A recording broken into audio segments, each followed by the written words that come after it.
Ha öyle mi olmuş ya? Allah Allah. Allah Allah. Allah mesela Seyyidina Muhammed. Merhaba arkadaşlar, kanalıma hoş geldiniz. Hoş geldiniz. Bugün Mount and Blade Bannerlord'da sizlere güzel bir politika rehberi hazırladım. Umarım işinize yarayacaktır. Video tipimiz şöyle. Politikaları ben size tek tek anlatacağım ama politika menüsündeki sırasına göre değil. Sizler için etki türlerine göre ayırdığım sıraya göre anlatacağım. Bunları ben birlik büyüklüğü artıran, nüfuzunuzu artıran, verginizi yani kazancınızı artıran gibi türlerde ayırdım. Bazıları da böyle boş beleş şeyler yani. Onları açsanız da olur, açmasanız da olur. Oğlum ne itiyorsun la beni sen? Bir koyacağım şimdi bunlara. Of. Videoyu da bu türlere göre bölümlere ayırdım. İster videonun tamamını izler, bütün politikaları öğrenirsiniz. İsterseniz sadece vergi artıran veya nüfuz artıran gibi kendi seçtiğiniz politikaları izlersiniz. Size kalmış. Kanalımda Mount and Blade Bannerlord ve Warband oyunlarında içerikler üretiyorum. Videolarım hoşunuza giderse beğenip kanalıma abone olursanız sevinirim. Şunları bir bıçaklasak olmaz mıydı şöyle? Eh, olmuyor ki. Evet, şimdi videoya başlayalım. İlk önce şunu bilmeniz gerekiyor. Politikalardan yararlanabilmek için ya bir krallığa bağlı bir klan olmanız gerek ya da o krallığın direkt kralı olmanız gerekiyor. Mesela ben şu anki save'imde bakın gördüğünüz gibi haritanın yarısından fazlasını da aldım bu arada. Buranın kralı benim. Buranın kralı benim arkadaş. Tamam mı? Ben politikalardan yararlanabiliyorum ve benim de gayet işime yarıyor. Gerçekten çok faydaları var. Birlik büyüklüğümü artırması olsun, nüfuz artırması olsun, hatta vergi gelirimi artırması olsun, para kazanmamı etkiliyor bu da tabii ki de. Bir sürü şeyden olumlu katkıları var politikaların. Peki politika listesini nereden görebiliriz? Hemen sol alttaki menüde en sağda krallık sekmemiz var. İsterseniz K'ya basarak da direkt girebilirsiniz. Krallığa tıkladık. Burada üstte tımarlar, klanlar falan var. Buradan politikaları seçiyoruz.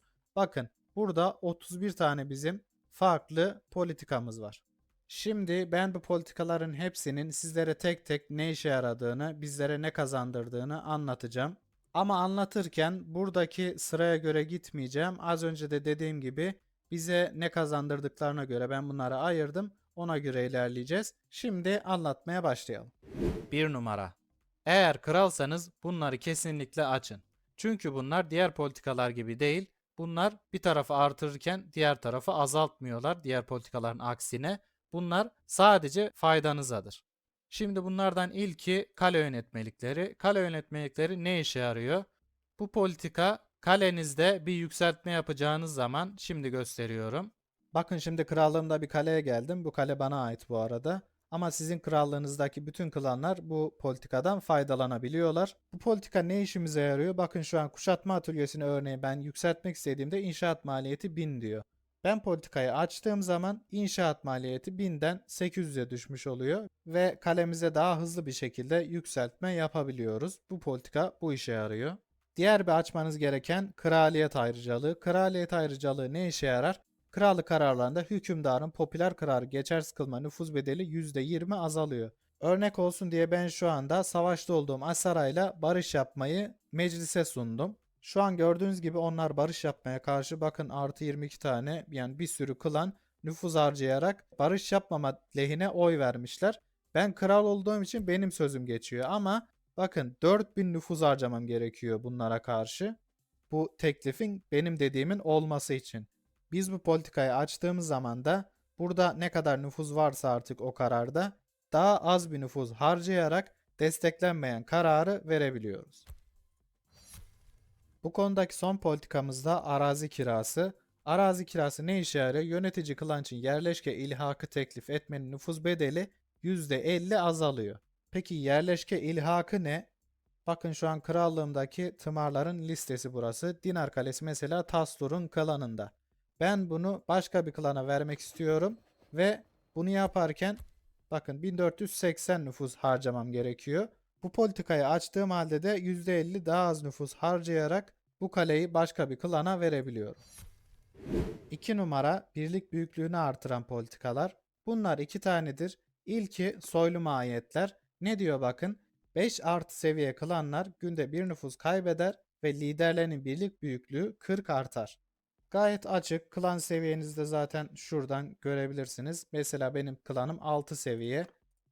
Burada da mesela benim krallığımdaki klanlar var. Mesela bakın 4 seviye olanlar için geçerli değil. Şurada gördüğünüz gibi ama 5 seviye olanlar için veya 6 seviye olanlar için geçerli bir politika. Diğer politikamızda kraliyet muhafızı. Yöneticinin birlik büyüklüğü 60 artar.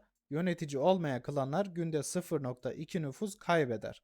Yönetici ne demek? Yönetici krallığın kralı demek. Yani ben şu anda krallığımın kralı olduğum için bu politika benim işime yarıyor. Benim birlik büyüklüğüm 60 artıyor. Gayet fazla artıyor bu arada. Yönetici olmayan yani krallığımdaki diğer klanlarda günde 0,2 nüfus kaybediyor. Yani çok da bir şey değil. Bence açın. Kesinlikle açın. Çünkü 60 artmaya göre gerçekten değer yani. 3 numara. Nüfuz artıran politikalar. Bunlardan ilki senatodur.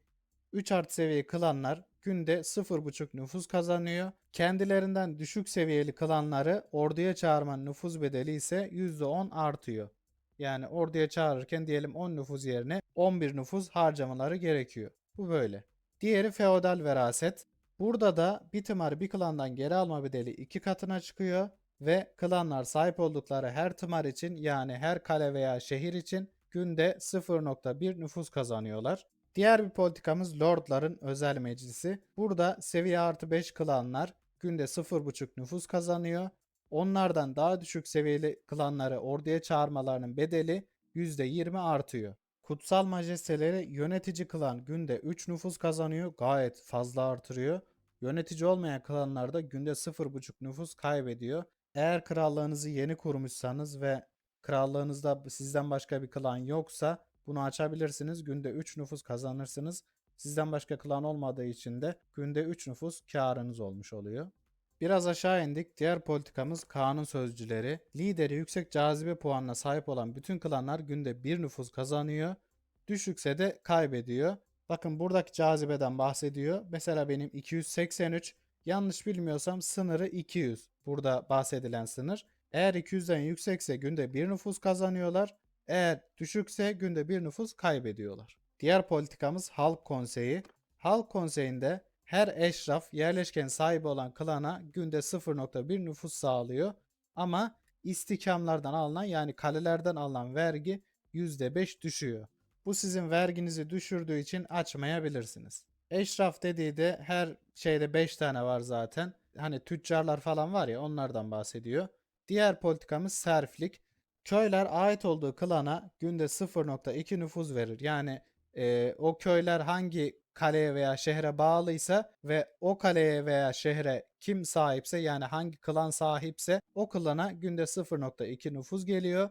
Kentlerde günde bir güvenlik kazanıyor ama bir milis kaybediyor. Milis gerçekten önemli bir şey. Yani eğer milis sayısı düşükse orada kesinlikle bunu açmamanız lazım. Nüfuzumuzu artıran son iki politika kaldı. Bunlardan bir tanesi askeri mükafat. Askeri başarılar yani savaş bittiğinde kazandığınız nüfuz %20 artıyor ama asker ücretlerinizde %10 artıyor. Yani eğer paranız çok değilse maaşları ödeyemiyorsanız kesinlikle bunu açmayın. Nüfuzumuzu artıran son politikada temsilciler.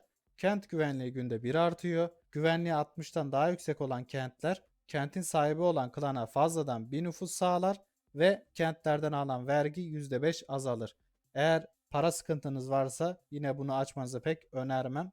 Kentin güvenliği bir artsa da vergisi düşeceği için para sıkıntısı çekebilirsiniz. Ama paranız dengede ise veya kârdaysanız açabilirsiniz. Kentinizin güvenliği arttığı için refah da yavaş yavaş artacaktır.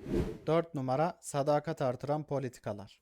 Eğer bir yerleşkenin sadakati 20'nin altına düşerse orada yüksek isyan çıkma riski vardır. Zaten örneğin bir kale diyelim kalenin medeniyeti Sturgia siz de imparatorluk medeniyetindenseniz sırf başka medeniyetten olduğunuz için günde -3 sadakat yersiniz. Bunu dengelemek istiyorsanız veya şehirlerinizde veya kalelerinizde isyan çıkmasını istemiyorsanız sadakat artıran politikalara yönelebilirsiniz.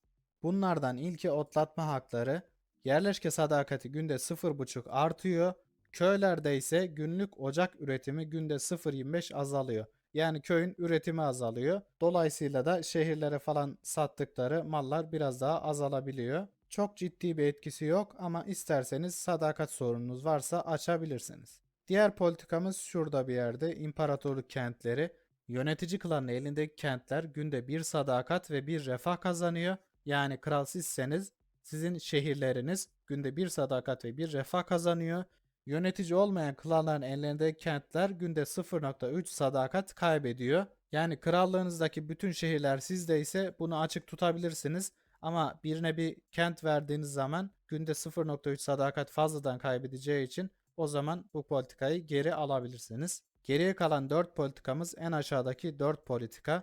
Bunlardan ilki vatandaşlık. Kentlerini yöneten klanla aynı medeniyetten olan, yani Sturgia medeniyetinde bir kale ise veya şehirse, siz de Sturgia'dansanız günde artı 0,5 sadakat geliyor. Yerleşke milis üretimi 1 artıyor ama kendilerini yöneten klandan farklı bir medeniyetteyseniz, yani siz Sturgia'da onlar Asera ise günde eksi 0,5 sadakat yiyorsunuz. Ama eğer toprakları dağıtırken medeniyetlere dikkat etmemişseniz, örneğin Aseraylı birisi imparatorluk medeniyeti olan bir şehri yönetiyorsa sizin lehinize olmayacaktır. O yüzden bunu açmanızı önermiyorum. Diğer politikamız borçların bağışlanması. Yerleşke sadakati günde 2 artıyor, gayet iyi. Yerleşke üretimi %5 azalıyor. Bu da şehirlerin üretimini biraz azaltıyor. Paraya ve şehrin refahına biraz az da olsa etkisi olabilir. Ama sadakat günde artı 2 alması için bence değer yani. Diğer politikamız halk kürsüsü. Hükümdara ödenen kent vergileri %5 düşüyor. Kent sadakati ise günde 1 artıyor. Eğer paradan sorununuz yoksa kent sadakatini artırmak için bunu açabilirsiniz. Son politikamız da jüri tarafından yargılanma. Yerleşke sadakati günde 0,5 artıyor. Yerleşke güvenliği günde 0,2 azalıyor ve klanlar günde 1 nüfus kaybediyor. Bir nüfus biraz fazla. Yerleşke sadakati sırf günde 0,5 artacak diye yani bence değmez. 5 numara vergi, yani paranızı artıran politikalar. Bu politikalar 5 tanedir. Bunlardan ilki para biriminin değerinin düşürülmesi. Yönetici klan, yani kral, krallıktaki her kent başına günde 100 dinar kazanıyor. Yani örneğin krallığınızda diyelim 10 tane şehir var. Günde 1000 dinar fazladan kazanıyorsunuz ama yerleşke sadakati günde bir azalıyor. Bu da isyan çıkma riskini artıracağı için bence açmayın. Yani şehir başına günde 100 dinar için değeceğini sanmıyorum. Çünkü yakın zamanda isyan çıkma riskiyle karşı karşıya kalabilirsiniz. Diğer politikamız yol vergileri. Kent sahibine ödenen ticaret vergisi %3 artıyor. Kent refahı da günde 0,2 azalıyor. Yani şehirde bir ticaret yapıldığında ondan gelen vergi %3 artıyor ama kent refahı %0,2 azalıyor. Kentinizin refahının azalması pek iyi bir şey değil. Yani size bağlı. İster açın, ister açmayın. Deneyip görebilirsiniz. Diğer politikamız toprak vergisi. Bu kadar vergi bir yerden tanıdık geldi değil mi? Köy gelirinin %5'i yönetici klana, yani krala vergi olarak ödeniyor. Klanlar içinse %5 daha az köy geliri geliyor. Diğer politikamız devlet tekelleri. Yönetici klan kent başına vergi olarak yerleşke gelirinin %5'ini alıyor. Atölye üretimi ise %10 azalıyor. Yani atölye üretimi pek de önemli bir şey değil. %5 daha fazla gelir için açılabilir. Son politikamızsa savaş vergisi. Yine vergi. Hükümdar bütün yerleşkelerden %5 vergi elde eder. Kentler günde bir refah kaybeder. Savaş ilan etmenin nüfuz bedeli yönetici klan için 2 katına çıkıyor. Yani savaş ilan edeceğiniz zaman 300 yerine 600 nüfus harcamanız gerekecek. Kentler günde bir refah kaybedecek. Yani biraz fazla. Ama para sorununuz varsa size güzel bir faydası da olacaktır. Bir tane daha var arkadaşlar, vergiyi artıran politikamız: kraliyet görevi. Bunu atlamışım. Yönetici klana tarifeler üzerinden %5 vergi ödeniyor. Kentlerde daha yüksek ticaret cezası, yerleşke refahı da günde 1 düşüyor. Yani tarifeler üzerinden %5 vergi için -1 refaha bence gerek yok. 6 numara diyelim buna da. Diğer politikalar olsun bunlar. Bunlardan ilki avlanma hakları. Kentlerde ve kalelerde erzak üretimi günde 2 artıyor. Kent sadakati ise 0,2 azalıyor. Yani bu kalenizde ve şehirlerinizde erzak üretimini artırırken düşüş sadece şehirlerde olmuş oluyor. Buna dikkat edin. Diğer bir tanesi mareşaller. Seviyesi 5 artı, yani 5'ten fazla olan soyların önderlik ettiği ordular %10 daha az nüfus gerektiriyor. Yönetici klanın nüfuzuysa her gün bir azalıyor. Yani çok saçma sapan bir politika bence. Direkt geç. Diğeri kantonlar. Günlük milis üretimi bir artıyor. Milise ihtiyacınız varsa sürekli kalenize veya şehrinize asker doldurmakla uğraşmak istemiyorsanız milisler sizin işinizi görür. Günlük milis üretimini bu günde bir artırıyor. Askerler %20 daha hızlı yenileniyor. Yani asker toplarken yanlış bilmiyorsam daha hızlı yenileniyor. Yerleşkelerdeki vergi geliri de %10 düşüyor. Vergi gelirinizi bayağı bir düşürdüğü için isterseniz açmayabilirsiniz. Diğer politikamız yargıçlar. Kent güvenliği günde bir artıyor. Kent vergileri %5 düşüyor. Para sıkıntınız varsa açmayın. Son olarak da kraliyet yetkileri. Hükümdarın ordu kurma nüfuz bedeli %30 azalıyor. Bakın gayet fazla. Hükümdarın önderlik ettiği orduların bütünlük kazanma bedeli %30 daha düşük oluyor. Yine sizin işinize görüyor kralsanız. Ama yönetici olmayan soyluların önderlik ettiği orduları kurmak %10 daha fazla nüfuz gerektiriyor. Yani krallığınızdaki diğer klanların ordu kurma bedeli biraz daha fazla oluyor ama sizin için daha iyi olduğu için açabilirsiniz. Arkadaşlar video bu kadardı. Umarım hoşunuza gitmiştir, işinize yaramıştır. Videoya bir like atarsanız gerçekten çok sevinirim. Kanalımda Warband ve Bannerlord ağırlıklı videolar yüklüyorum. Siz de Warband ve Bannerlord'u seviyorsanız kanalıma abone olursanız gerçekten çok iyi olur. İzlediğiniz için teşekkür ederim. Sonraki videolarda görüşmek üzere.